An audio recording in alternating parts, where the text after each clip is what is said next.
So as we're sitting there going over a pay-per-view match, and everybody's like, get out of here, Barry. And this day and age, everything is put on film.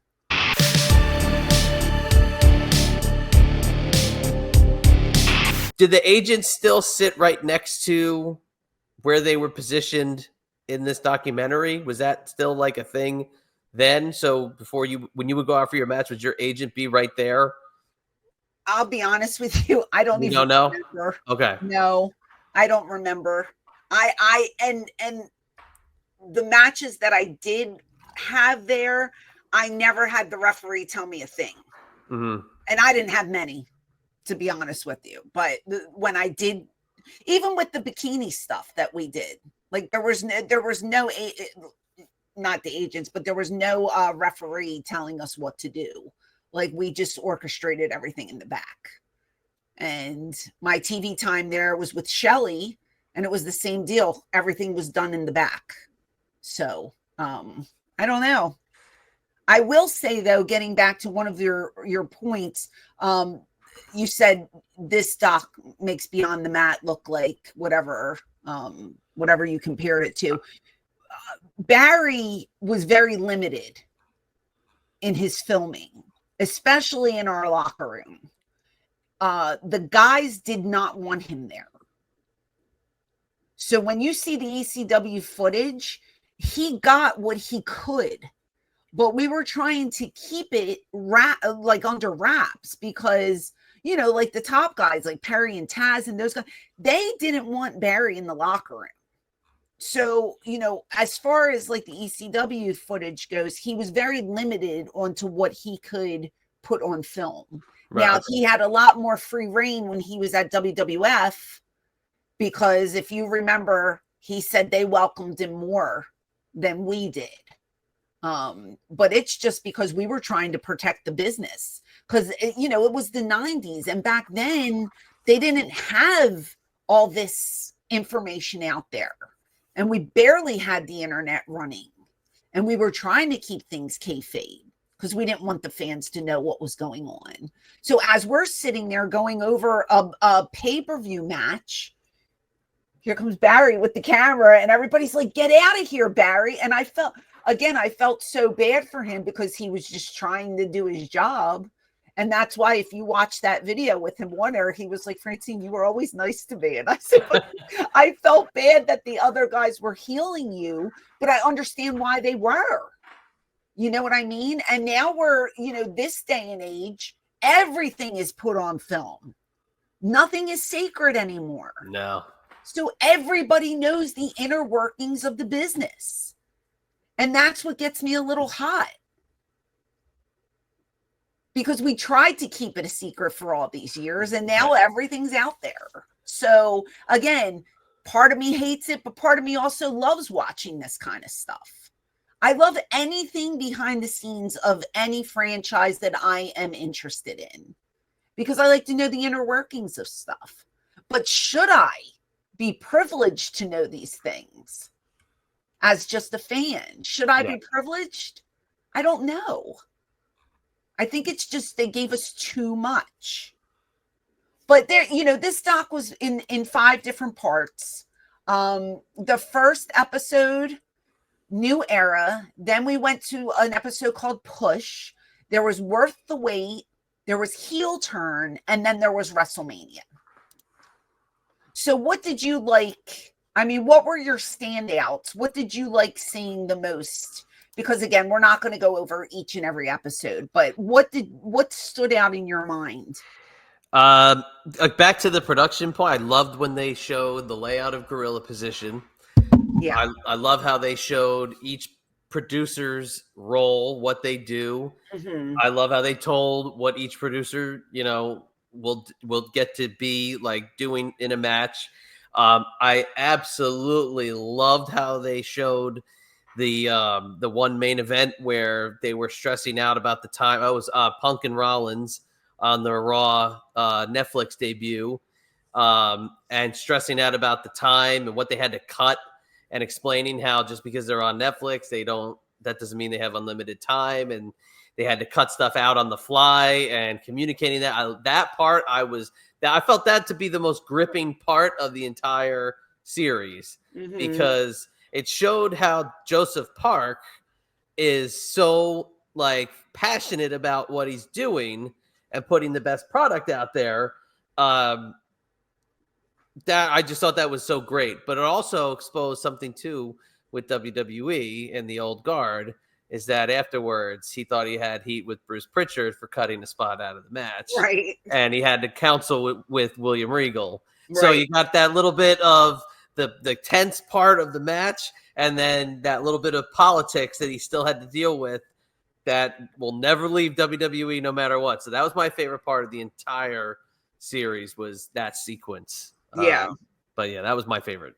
Yeah, see, the stuff that was my favorite is also giving away the business. So again, it's like the fan versus the worker kind of aspect. I kind of enjoyed watching the talent interact with each other, going over what they were going to do in their matches, certain things. Wasn't it when Punk says to Charlotte, "Did you ever shit in the ring?" Yeah. Right? I found that to be entertaining. It's funny stuff, right? But then it's like, as a fan, here I am watching them go over this when it's again, I keep using the word like sacred, but it's all out in the open. And we get to watch it. I'm sitting in the writer's room with Triple H and the writers at the table. I just feel like they gave us, it was just too much. Too much for the average fan to see. Mm-hmm. It's exposing our business to a point where there's no turning back now because every inner working of the company is being shown. And there's nothing left to give. And it gave you room to second guess things because you saw who's actually doing it. Somebody could sit there and say, "Oh, I'm better than that guy." Oh well, everybody than this. Everybody can write a better Raw or SmackDown. Well, now you saw who does it. You can now put the face with the name. Yeah. But the Rhea Ripley injury, where they literally have her getting injured, the actual segment and the fallout and all that. I mean, I thought that was great. I thought I loved. I just think it's funny the whole Triple H pulling Jey Uso aside. I'm gonna put a rocket on your ass, and the secretive talking to him. And the discussion of is he the right guy to do this? Is this the time? I mean, that's interesting stuff. I mean, that to me was good because it was very controversial. Yeah, interesting, yes, but right, should it be seen? Yeah, like them saying, well, Jey Uso's blown up. He's got to get his cardio up, blah, blah, blah. What? I don't want to hear that. If I'm Jey Uso, I don't want to hear that. You know what I mean? There were just certain things I feel should have kept behind closed doors. I think they exposed it way too much. And now it's like, are they going to do this all the time? Are we going to know every single pairing, every single thing that happened, every single road to WrestleMania? Is there going to be a doc on it? Oh, I guarantee we get it again. It's money. Yeah. Yeah. Like I understand the whole concept, but I don't know, just being in the business, it kind of left a bad taste in my mouth. I think it's too much. And I don't know. It's not going to hurt them in any way. I don't think somebody is going to say, well, now that I know they're not really friends, I'm not going to watch the show. I mean, that's not going to happen. But I like a little bit of mystery in certain things that I watch. Again, I go back to the magician. I don't want to know how he does the magic trick. So I really don't want to know how WWE does every single thing that they're showing us. And at this rate, we're going to get a doc and a reality series on every single thing because guess what? It's generating income for that company. And that's why they're doing it. So I get it to a point, but I loved, again, being an old school fan. I just loved the way it was back in the 90s because everything was a mystery. You didn't know who really liked each other, who didn't, what was a work, what was a shoot. You had to guess at certain things. I find that era to be so much more entertaining. Now, everything's just handed to you on the silver platter. You know every single thing about the business, and I don't like it. Yeah, and I think that's why it's hard for a lot of fans to distance themselves from the heels and the faces of cheering. Like I said, everybody gets a pop. I think it's because everybody wants to love everybody. And, you know, you see all the arguments all the time on these social media posts. You can cheer for whoever you want and who cares and blah, blah, blah, blah, blah. It's because now they're so invested in knowing the people, and that you watch this documentary, and how do you not like Rhea Ripley? How do you not like John Cena a little bit more? How do you not like Charlotte Flair a little bit more from the human perspective? Yeah, because you're getting to know the person, not the character. But their fans aren't separating those two anymore. Yeah. I don't know. And I'm gonna watch them. If they come out with another doc, I'm gonna watch it. I'm not gonna lie. I watch all these things because they're enjoyable. I like them. But it just goes back to me being a performer saying, geez, when do you draw a line? How much next you're going to go into the men's bathroom and somebody's going to be taking a crap and they're going to be talking and you're going to see it all. I mean, it's like, what will they not show? Go to NXT with the next one. And they probably will. Follow Shawn Michaels.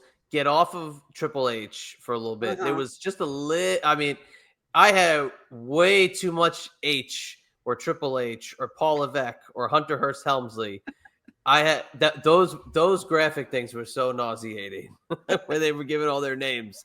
Yeah. But oh my God, go to NXT. They want to do season 2. Go to NXT and do NXT for the kids coming in. Do it like that. I think that would be a little bit like almost like documenting how a Tough Enough would go or something. Yeah. I think that would just change it up. Triple H was a little nauseating after a while. So that's how I would switch it. Huh. Well, your dreams about going back there and working just got Trips. Listen, I'll call him Trips. I'll call him H.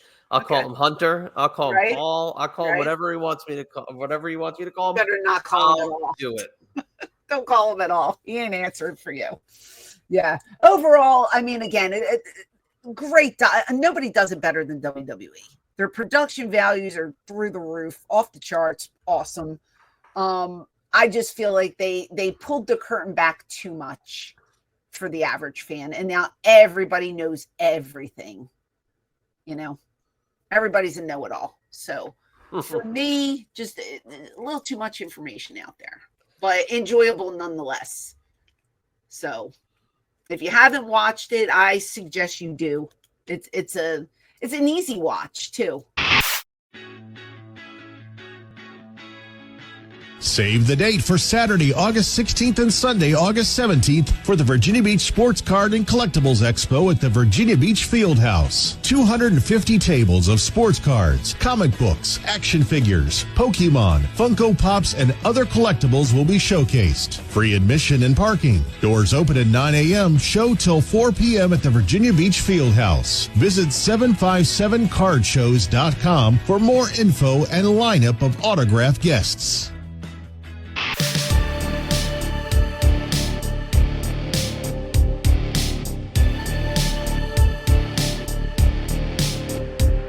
Hey there, it is the Queen of Extreme, Francine from ECW. Do you want to see more of me? Click over here to watch another video. Or click over here to listen to my podcast. And as always,